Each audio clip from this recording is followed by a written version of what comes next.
नमस्ते शेतकरी बंधूंनो, आज आपण ऊसावरती बोलायला आलोय. तर ऊस हे पीक आजपर्यंत महाराष्ट्रामध्ये 60 टन 70 टन 80 टन 100 टनापर्यंत पोहोचलेला आहे शेतकरी. पण 150 टनापर्यंत कसं पोहोचायचं या अनुषंगाने आपण काम करतोय. AI टेक्नॉलॉजीला लाजवेल अशा पद्धतीने आपण ऊसाचं नियोजन मी ऊसाच्या मध्ये सरीमध्ये उभा आहे, मी ऊसाच्या बाहेर नाही उभा.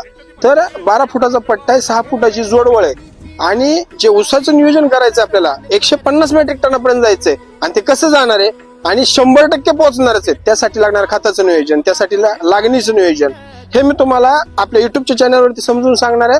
आपण लवकरच युट्यूबच्या चॅनलला माझ्या लगेच भेट द्या. युट्यूब चॅनलचं आपलं नाव आहे पंकज नाना शिंदे. सर्च करा, सबस्क्राईब करा, लाईक करा, फॉरवर्ड करा. 100% तुमच्या शेतातील ऊसाची वाढ करून देण्याची जबाबदारी आम्ही घेऊ, तेही अगदी नगण्य पैशामध्ये. त्याचबरोबर मिरची हे पीक, त्याचबरोबर त्यामध्ये तुम्ही इंटरक्रॉप आणखीन काम करू शकता. 100% एकदा भेट द्या. जय जवान जय किसान. रामकृष्ण हरी मित्रांनो.